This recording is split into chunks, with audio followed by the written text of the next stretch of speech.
안녕하세요. 반갑습니다. 우리 영혁 형님께서 웰컴을 환영을 잘해 주셔서 꽃 얘기도 해주셨고 또 이렇게 환영 그 기도문을 이렇게 다 그 손으로 다 적어 오신 거 손편지처럼 하나 이렇게 기도하는 모습이 개인적으로 너무 큰 격려가 되고 있습니다. 우리 영혁에게 감사의 마음 전하겠습니다. 감사합니다. 야, 진짜 우리 오늘은 정말 가족적이네, 그죠? 예, 그 결혼부 중에 이제 애들이 아픈 결혼부가 좀 있고요. 제주도에 계신 분도 계시고 그래서 다들 안부를 전해요. 아프신 분들, 인터넷 보시는 분들 다 안부를 전하고 싶습니다. 또 좋은 소식 하나 전하고 시작할게요. 우리 임귀란이라고 우리 싱글 자매였던 자매가 여기 작년 그 겨울에 크리스마스인데서 저희 그 강석이 잠깐 왔다 갔잖아요. 지금 캐나다에 있는데 거기서 리스토레이션 됐대요 오늘. 야, 되게 축하하지 않습니까? 예, 그래서 그리고 그 남자친구인 토미는 다음 주 화요일 날 세례를 받는데요. 예, 그래서 너무 좋은 또 이렇게 오늘도 한 30분 통화했는데 갈 적엔 되게 울고 가더니만 울면서 가더니 기쁨으로 막 진짜 회개했어요 오빠 그러면서 너무 좋고 또 인터넷으로 이렇게 그 아마 이제 영어로 설교 들으면 다 100% 이해가 안 되는 부분도 있으니까 한국인 예배를 너무 필요하는데 저희 동영상을 자주 보나 봐요. 그래서 저 설교도 듣고 반응하고 그러는데 하여간 너무 축하한다 기라나. 그리고 계속 기도할게. 그리고 또 우리도 계속 지속적으로 뭐 물론 캐나다에 있고 올lok해죠. 뭐 한국이랑 캐나다도 좀 차이가 있긴 하지만 하나님이 좀 크시게 움직이시는 걸 보고 너무 찬양도 돌리고 싶고 하나님께 너무 감사하다고 꼭 말하고 싶습니다. 아멘. 그리고 또 잠실에는 우리 종혁 씨가 세례를 받아서 21살 먹은 남자가 세례 받아서 되게 좋나 봐요 분위기상. 예. 그리고 저기 지금 분당에는 3월에 캠페인을 좀 했대요. 그래서 이제 주말에는 토요일마다 이렇게 청소년 사역이나 이런 부분에 대해서 청소년 이제 부모 간담회 또 청소년 뇌 그 의사 선생님 나와셔서 청소년 뇌 구조를 이해하는 법에 대해서 얘기도 하고 또 그 교육법에 대해서 얘기도 하고 여러 가지를 좀 얘기를 했고 또 주일에는 이제 3주에 걸쳐서 특별하게 이웃 초청하는 그런 예배를 드렸는데 남자 방문자 항상 16명 정도 왔었대요. 왜 16명이 왔냐면 당구 대회를 했대요. 뭔 말인지 아시죠? 16 그래서 항상 짝수의 남자들이 방문자로 그 당구 대회 요건이 주일 예배를 꼭 와야 되는 게 그 참가 요건이었어요. 예, 그래서 당구 대회를 다 끝나고 분당교회 그 박진철 형제라고 있어요. 제가 저희랑 이제 동경에 있을 때 되게 우리랑 추억이 많은 형제인데 진철 형제의 처남이 당구대 4주를 다 나오고 패자 부활전에서 이제 쭉 올라가서 좀 잘 돼서 지금은 당구를 잘 쳐서가 중요한 게 아니라 성경을 공부하고 있대요. 예. 그래서 싱글 남자가 성역 공부가 이제 진행되고 있다 그래서 너무 좋은 소식이고 또 그래서 분당은 지금 현재 우리 팀부터 싱글 뭐 템버스 그다음에 싱글 남자 여자 결혼부 남자 여자 장녀부까지 성역부가 모두 있대요. 그래서 정말 그건 너무 꿈에 그리던 또 그런 기도 리스트잖아요. 온 모든 미니스트리가 성역 공부를 하고 있다라는 것이 누군가가 이렇게 구원을 위해서 진행하고 있다는 것이 너무 좋은 소식이라는 생각이 들었고 너무 이렇게 감사하고 싶었습니다. 그다음에 일산 소식은 뭐냐면요. 그 우리 김세나 자매가 인천에서 필라테스를 하다가 지금 그 교회 좀 가까이 그 캠프 거기 일산에 있는 팀을 섬기려고 좀 그 일산 교회랑 가까운 곳에 원흥역에서 그 필라테스를 다시 오픈을 했는데요.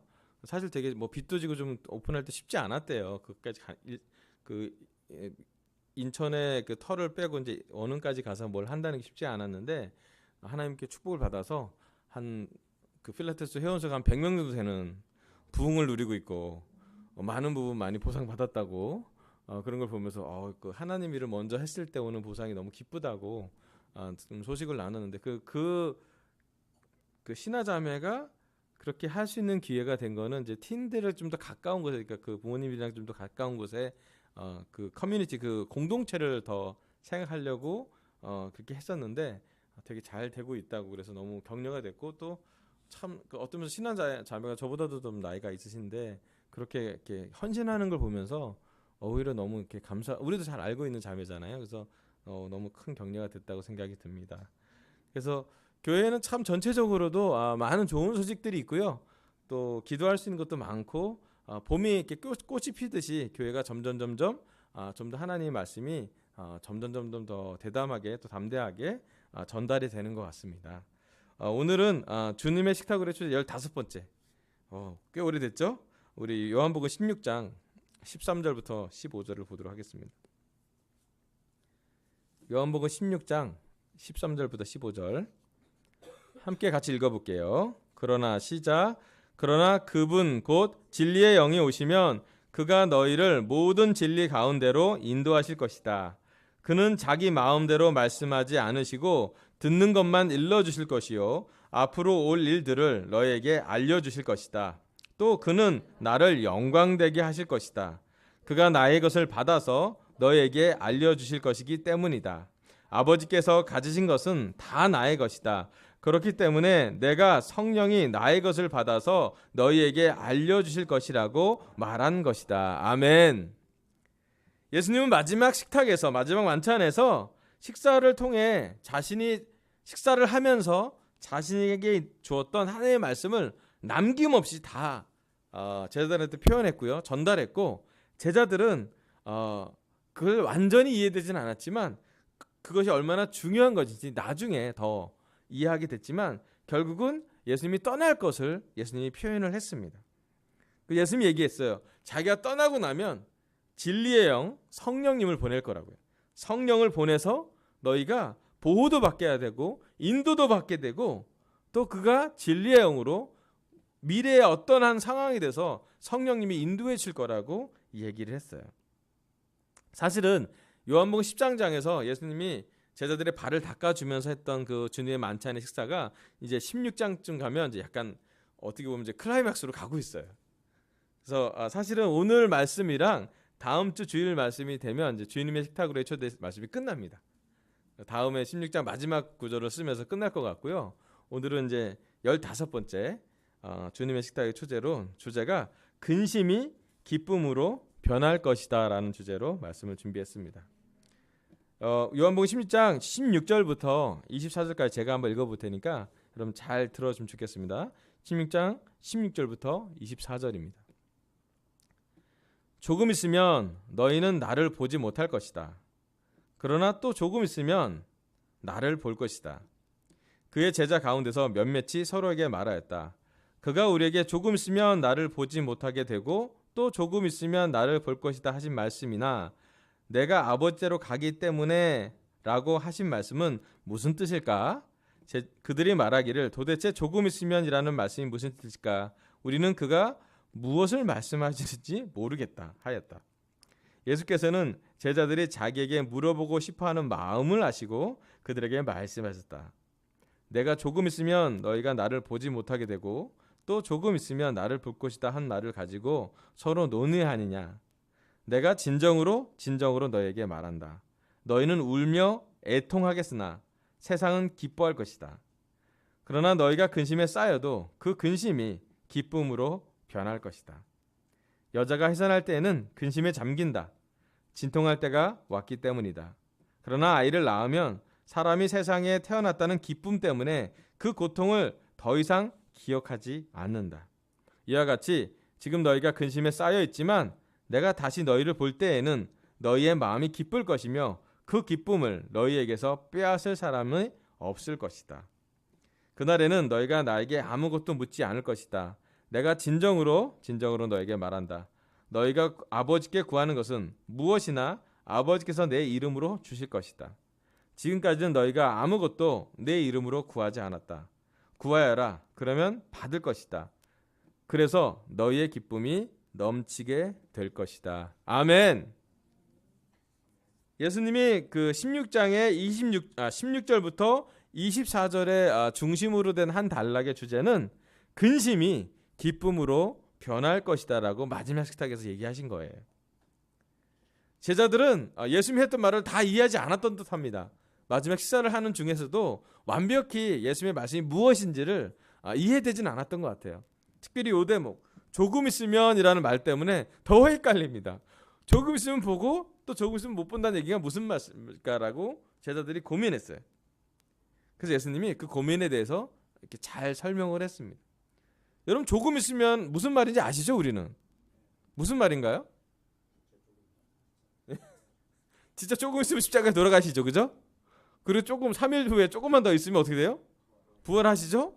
그 다음에 또 조금 있으면 어떻게 돼요? 40일 후에 못 보세요, 또 못 봐, 그죠? 이게 이제 그들이 가져가야 될 이제 어떤 면에서는 삶의 단계죠. 예수님에 대해서 십자가로 완전히 예수님을 잃어버리는 울며 애통하는 시간.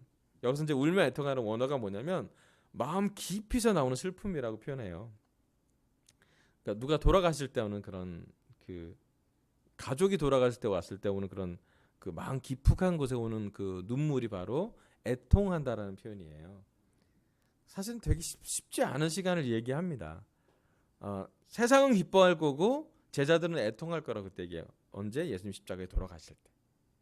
그죠? 그리고 근데 좀 지나서 그 근심이 그렇게 울며 애통했던 근심이 기쁨으로 변할 거라고 얘기를 해요. 그건 또한 부활을 이야기하고 있습니다. 우리가 이제 4월 20일 올해 물론 절기로서 아주 꼭 그날에 부활했다 볼 수 없지만 4월 20일이 이제 매년 한 번 되는 부활절 주일이잖아요. 그래서 한 2, 3주 후에는 저희가 이제 부활절 기념하는 시간을 갖기도 할 건데 한번 생각해 봤으면 좋을 것 같아요. 우리가 만약에 예수님의 제자와 예수님과 함께 마지막 식탁에 앉아 있었더라면 그들은 이해 못했을 거거든요. 우리가 그 자리에 앉으라도 아마 다 예수님의 말씀을 처음까지 완전히 다 이해하지는 못했을 것 같아요. 실제로 그 예수님의 제자들은 예수님의 십자가와 예수님의 부활이 있기 전까지는 그들의 믿음 또한 완전하지 않았고 그들의 확신 또한 어떤 조각조각들은 이해가 됐는데 기억에 남았는데 그것이 다 연결이 되는 복음으로서의 하나님의 말씀으로서의 그 복음이 그들에게 완전히 다 이해되지 않았던 것 같아요. 그래서 우리랑 공감할 수 있습니다. 어떤 부분은 예수님의 뜻이나 하나님의 뜻을 우리 또한 완전히 이해하지 못하는 부분이 있잖아요. 예. 그렇지만 우리가 좀 더 좋은 위치에 있는 건 뭐냐면 이들이 경험한 완전히 이해되지 않은 그 무엇이 우리는 과거이기 때문에 역사적으로 십자가와 부활을 보면서 우리 스스로 뭔가는 조금 이해가 된다는 거예요. 그렇잖아요? 그래서 사실은 성경을 우리가 어떻게 이해하는 게 좋냐면 십자가와 부활을 이해하고 복음서를 읽으면 더 편해요. 그렇지 않아요? 우리가 처음부터 말씀을 다 읽으려면 쉽지 않은데 예수님이 이 땅에 왜 왔는지 생각했을 때 십자가와 부활을 하시려고 했고 하나님의 아들로서 궁극적으로 하나님의 말씀의 율법을 완성하러 오는 것이구나 라고 하는 과정으로 이해한다면 그 성경을 사실은 그 순서를 여러분 성경을 계속 마태, 마가, 누가, 요한 이렇게 그 순서를 읽었다면 거꾸로 한번 읽어보라고 추천하고 싶어요. 성경 구절을 마지막 장부터 1장부터 마지막 장을 읽었다면 마지막 장부터 1장으로 역순으로 한번 읽어보라고 부탁하고 싶어요. 되게 이해가 돼요. 성경 그만큼 또 완벽한 책이기도 하고요. 예수님의 십자가 부활은 제자들에게 아주 중요한 영적 체험이었습니다. 왜냐하면 예수님의 십자가를 본 사람은 다 울었기 때문이에요. 십자가를 보면서 울며 애통하는 사람이야말로 사실은 진짜 부활의 기쁨을 경험하게 돼요. 이게 다른 길이 있으면 좋은데 사실은 유일한 길이에요. 죽어야 부활을 이해해요. 죽음을 알아야 부활의 기쁜 소식도 이렇게 알아들을 수가 있어요. 우리는 이 어려운 개념을 너무 쉽게 어떻게 보면 너무 당연스럽게 여길 정도로 잘 이해하고 있어요. 그런데 그 당시에 제자들한테 간다면 제자들은 아직 다 이해하지 못한 거고 아직 다 완성하지 못한 복음으로 그들이 조각조각을 맞춰가고 있는 거예요. 예수님이 설명을 하고 있어요. 예수님이 조금 있으면 너희가 나를 못 볼 거고 또 조금 있으면 나를 볼 거고 다시 조금 있으면 영원히 못 볼 거라고.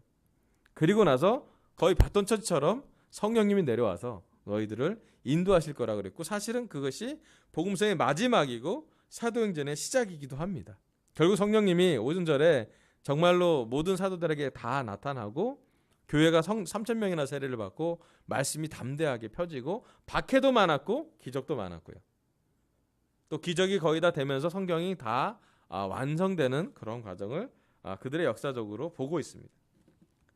자, 그렇다면 오늘 이 본문 말씀이 우리에게 어떠한 메시지를 주고자 할까? 예수님 이 자리에 오면 또 여기 식탁에 앉았던 11명의 사도들이 이 자리에 오면 무슨 얘기를 하고 싶을까? 저는 좀 묵상을 해봤어요. 그때 우리한테 해줄 얘기는 이 한마디라고 생각했어요. 우리는 정말 여기 앉아있는 강서 제자들은 정말 인터넷을 보고 있는 우리 인터넷 강서 제자들은 정말 근심에서 기쁨으로 변화를 체험하고 있냐고 물어보고 싶어 하실 것 같아요. 정말 근심에서 정말 나는 기쁜가 요즘 우리 삶은 영원한 기쁨에 참여하고 있는지를 한번 물어보고 싶어 할 것 같아요. 여러분 어떠세요? 기쁘세요? 아멘. 예, 요즘 우리 오늘 윤정 형수님 보고 너무 기뻐하는 걸 보게 됐어요. 허리가 좀 덜 아프시대 요즘. 그래서 너무 기쁘대. 기도의 힘으로 나으셨다 그래서 아멘. 표정이 밝으시더라고요. 예, 너무 좋아요. 온 가족이 같이 다 예배 오는 게 너무 좋고요. 여러분 괜찮아요. 요거 좀 꺼주세요. 내가 땀이 너무 나서. 오, 빛도 많고요. 열도 많아서 요거만 좀 꺼주시면 네, 감사합니다. 여러분 오늘 우리 자신한테 한번 물어봤으면 좋을 것 같아요. 우리는 정말 근심하는 게 더 많은지 기뻐하는 게 더 많은지. 사실 이게 좀 이렇게 반비례 관계잖아요. 근심이 많으면 안 기뻐져요. 그죠? 반대로 근심을 줄이면 좀 기뻐져요. 그죠? 근데 예수님이 어떤 얘기를 했냐면 22절에 이와 같이 지금 너희가 근심에 쌓여 있지만 내가 다시 너희를 볼 때는 너희 마음이 기쁠 것이며 그 기쁨을 너희에게서 빼앗을 사람이 없을 거라 그랬어요. 예수님이 얘기한 기쁨은 다시 부활한 예수님을 만났을 때 그들의 기쁨은 쭉 간대요. 쭉. 누가 못 뺏어간대. 자기가 버리지 않는 이상 예수님의 부활을 직접 체험하고 목격한 사람들은 기쁨이 아주 쭉 간대요. 실제로 그랬죠.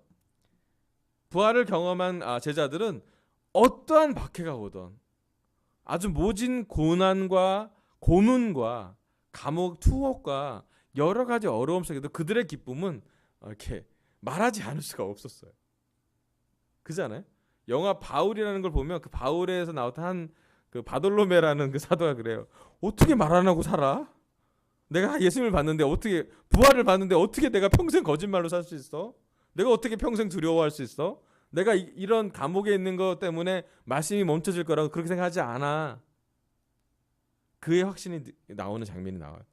그래서 그들은 조건적인 기쁨이 아니라 어떤 상황에서 오는 찰나적인 쾌락이 아니라 영원한 기쁨의 한 맛을 느끼고 됩니다. 사실은 그래서 제자의 삶은 정확히 얘기하면 십자가와 부활을 잘 이해할 때 십자가를 보면서 슬퍼하고 부활을 보면서 기뻐하는 것을 동시로 갖고 있는 그 확신이 있을 때 우리의 그 기쁨이 영원한 것을 볼 수가 있어요. 우리의 근심이 우리의 기쁨보다 크다면 우리는 기쁠 수가 없습니다. 그래서 예수님은 우리에게 다시 한번 주님의 식탁으로 와서 초대해서 우리가 아무도 빼앗지 못하는 기쁨에 참여하기를 간절히 원합니다. 그죠? 근데 그럴 때 이제 좀 더 내려와야죠. 선상계에서 지상계로 내려오면 벌써 2000년 전의 얘기고 예수님의 육안으로는 본 적도 없고 우리 삶에 여러 가지 근심된 상황이 있지 않습니까? 우리 강사자들을 근심하게 하는 것들은 뭐가 있나요? 여러분 힘들게 하는 거 지금 얘기하면 돼요. 네. 여러분 뭐가 좀 요즘 힘드세요? 여러분한테 근심을 주는 게 뭐가 있어요? 예? 아예 말투 근심되죠. 예. 저도 근심될 때 있어요. 그분의 말투가. 그녀의 말투가. 요즘 많이 근심을 줘. 예. 예전 장난까지 들어야 되는데 하여튼. 예. 또 시험. 아멘. 캠퍼스 다음 주부터 중간고사. 아멘. 저도 중간고사. 아멘. 저도 요즘 대학원생이라서 중간고사 준비하고 있어요. 공부할 게 좀 있어요. 시험이 근심이 되죠. 또 근심될 거 진짜 근심은 잘 얘기 못 하겠죠. 예, 오픈하기 좀 어렵다. 그죠? 어떤 사람은 재정에 대해서, 어떤 사람은 가족의 아픔에 대해서, 어떤 사람은 질병에 대해서, 또 어떤 사람은 자기의 오래된 성품에 대해서, 또 어떤 가족 안의 관계, 또 회사 안의 관계, 또 여러 가지 상황이 때로는 우리 감정도 그렇고요. 그냥 안 기쁠 때 있잖아요. 꽃은 피고 다 좋은데 왠지 안 기쁠 때도 있잖아요. 예. 있을 수 있어요. 사실은 우리에게 근심이 아침에 일어나면 새로운 하루를 시작하면 기쁨이 먼저 오기보다는 근심이 먼저 찾아올 때가 더 많습니다. 우리 이 세상을 사는 동안은 사탄이 지배하고 있는 통치자로서 지배하고 있는 한 우리에게는 슬프고 근심하고 걱정하고 불안하는 것들이 많이 일어난다고 실제로 예수님이 식탁에서 예수님 그렇게 얘기를 하셨어요. 그런데 중요한 건 그 기쁨을 빼앗기지 말아야 된다는 것이죠. 예수님과 부활했던 것을 찾던 제자들의 복음의 기쁨을 그들은 빼앗기지 않았고 사실은 그들의 많은 수고와 눈물과 어려움 속에서도 그들은 기쁨을 빼앗기지 않았어요. 그래서 지금 우리에게 남은 것은 기쁜 소식이잖아요. 요한이 기록한 요한 복음, 굿뉴스, 요한이 나눴던 가스펠, 좋은 소식을 우리는 지금 읽고 있는 거잖아요. 요한이 어떠한 상황에서도 그가 죽어가는 상황, 그의 남은 평생은 어쩌면 10대 때 예수님을 만나서 거의 70년 가까이 예수님에 함께한 놀라운 일을 하고 나서 거의 마지막에 가도 그는 예수님만 보면 기뻐해요. 이 글을 적을 때만 해도 자기를 주님이 사랑하는 사람이라고 표현해요. 그리고 예수님과 어떤 면에서는 마지막 만찬에서 그는 예수님과 이렇게 기대어 눕기도 하고 그 참 남자들이 좀 어려워하는 스킨십도 하고요. 그런 모습으로 요한은 기쁨을 잘 빼앗기지 않고 잘 간직하고 있습니다. 그래서 하나님이 원하시는 것, 또 예수님이 원하시는 것, 또는 성령님이 원하시는 것은 오늘 우리가 빼앗기지 않을 기쁨으로 살고 있는지를 물어보기를 원하세요. 그리고 이 말씀을 통해서 오늘 주중 예배를 통해서 그 기쁨을 다시 한번 생각해 보라고 말합니다. 자, 그럼 어떻게 보면 어떻게 여러 가지 근심에서 우리가 계속 기쁨을 잃지 않을 수 있을까? 라고 구체적인 실전편에서는 데살로니가 5장 16절부터 19절을 보면 됩니다. 우리 함께 데살로니가 전서 5장 16절부터 19절까지 찾으시고 같이 한번 읽어보면 좋겠습니다. 데살로니가 전서 5장 16절부터 19절입니다. 마지막 구절이에요. 항상 기뻐하십시오. 끊임없이 기도하십시오. 모든 일에 감사하십시오. 이것이 그리스도 예수 안에서 여러분에게 바라시는 하나님의 뜻입니다. 19절 성령을 소멸하지 마십시오. 아멘. 여기 사도 바울이 데살로니가 교회에 이렇게 기록하고 있습니다. 항상 기뻐하십시오. 끊임없이 기도하십시오. 모든 일에 감사하십시오. 이것이 그리스도 예수 안에서 여러분에게 바라시는 하나님의 뜻입니다. 그리고 나온 말씀이 19절에 성령을 소멸하지 말라고요. 자, 이제 이 구절을 잘 보면요. 여러분 항상 기뻐할 수 있어요? 어렵지 않아요? 여러분 끊임없이 기도할 수 있어요? 뭐 기도 양을 늘리긴 해야겠죠, 그죠? 근데 끊임없이 기도하는 거 불가능하지 않아요? 학교 수업도 들어야 되고 직장 일도 해야 되고 가사 일도 해야 되고, 그죠? 여러분 모든 일에 감사할 수 있나요? 네. 어떤 일은 감사할 수 있어요. 우리에게 기쁨을 주는 일들이 있어요. 근데 기쁨을 주지 않는 일들이 훨씬 많지 않아요? 모든 일에 감사하기가 쉽지가 않아요. 이 세 가지를 하려면 사실은 이 구절은 이렇게 묵상 중에 거꾸로 읽으면 도움이 돼요. 반대로 읽어볼게요. 19절부터 반대로 읽을게요. 성령을 소멸하지 마십시오. 여러분 성령님의 인도로 성령님이 여러분 안에 내재되어 있으면 요게 세 가지가 가능하다는 거예요. 그렇지 않아요? 성령님이 기도하신대요. 예수님도 말없는 탄식으로 기도하신대요. 예수님이 끊임없이 우리를 뭔가 함께 너희와 항상 함께할 거라 때문에 성령이 소멸되지 않는 이상 우리는 영을 통해서 하나님의 말씀을 통해서 우리의 성령님이 우리의 기쁨을 주실 거라고 기쁨의 곳으로 우리를 인도할 거라 생각이 들어요. 그 다음 얘기합니다. 이것이 예수 안에서 여러분에게 바라시는 하나님의 뜻이라고요. 요즘 저에게 많이 물어보는 질문이 목사님 이게 하나님의 뜻인가요? 제 인생에 대한 하나님의 뜻은 뭘까요? 어려운 거 많이 물어봐요. 좀 어려워요. 왜냐하면 진짜 하나님의 뜻인지 잘 모르겠어요. 제가 대부분의 질문이 목사님 이게 하나님의 뜻인가요? 근데 딱 예스하고 노라고 얘기하기가 어려운 거예요. 근데 명확한 예스는 이거 하나밖에 없어요. 성경 구절에 하나님의 뜻이 명확하게 기록되어 있는 거 성경 전체로 이것이 하나님의 뜻이라고 정해진 것, 정의 내려진 것 이거 하나밖에 없어요. 뭐냐면 항상 기뻐하십시오. 끊임없이 기도하십시오. 모든 일에 감사하십시오. 이것이 예수 안에서 여러분에게 가는 하나님의 뜻이라고요. 근데 거꾸로 읽자 그랬죠. 봐봐요. 성령님을 소멸하지 않고 성령님 있으면 이 세 가지가 돼요.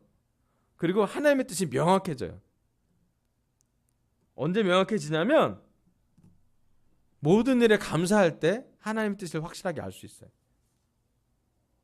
또 끊임없이 기도할 때 우리 마음이 기뻐져요.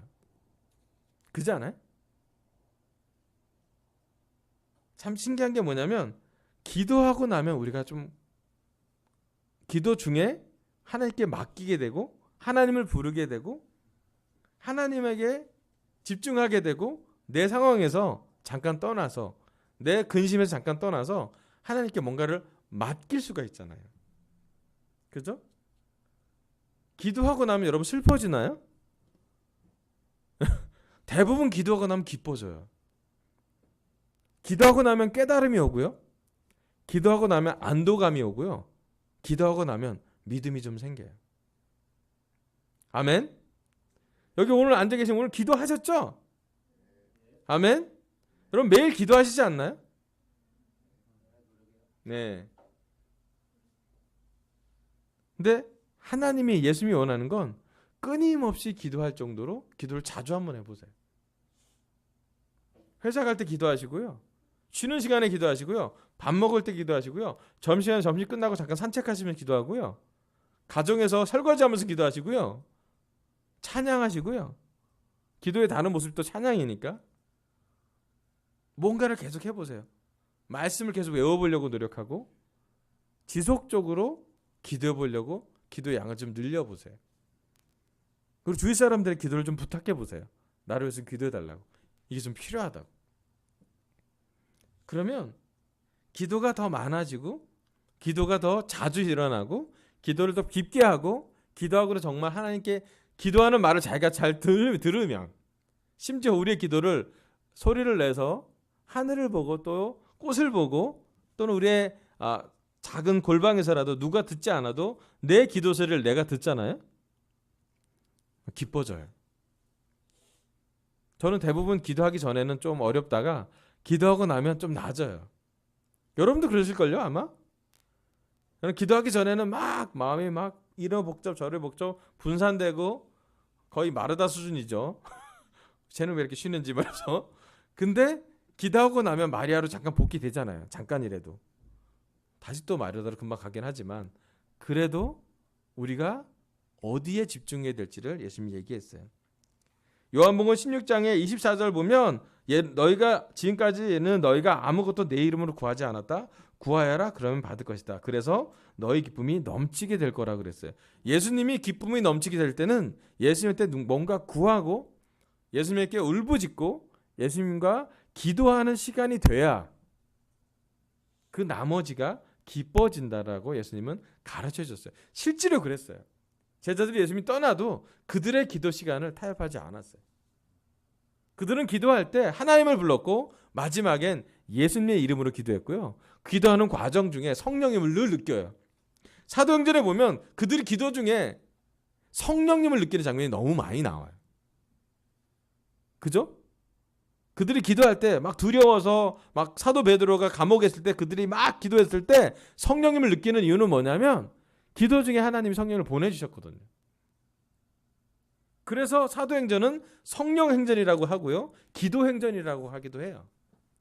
그들이 문제가 있을 때 어떻게 기도로 풀었는지, 그들의 삶의 한계에 부딪혔을 때, 그들에게 해결할 수 없는 뭔가가 도착했을 때 사도들이 무엇을 했냐면 예수님을 떠나가선 주로 기도했어요. 그리고 그들은 그들의 나머지 삶에서 예수님이 무슨 말씀을 했는지 증거하러 다녔고요.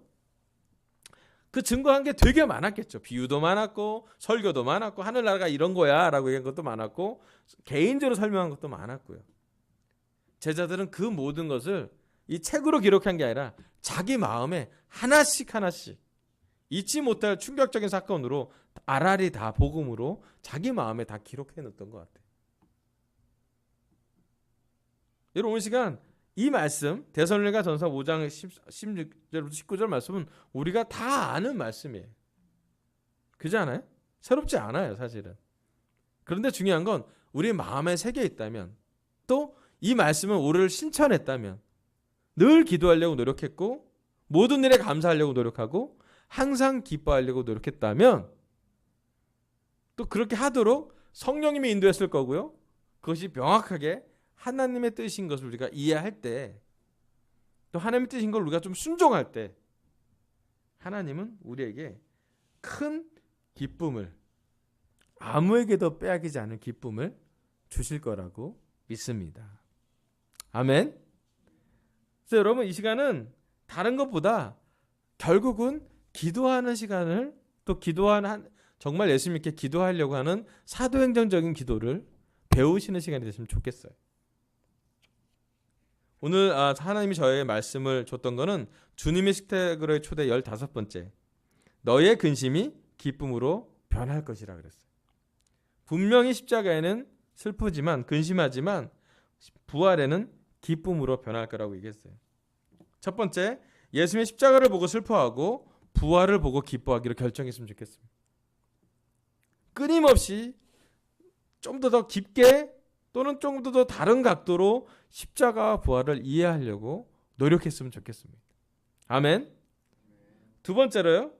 하나님의 뜻은 모든 일에 감사하고 끊임없이 기도해서 항상 기뻐하는 강서 제자가 되는 것입니다.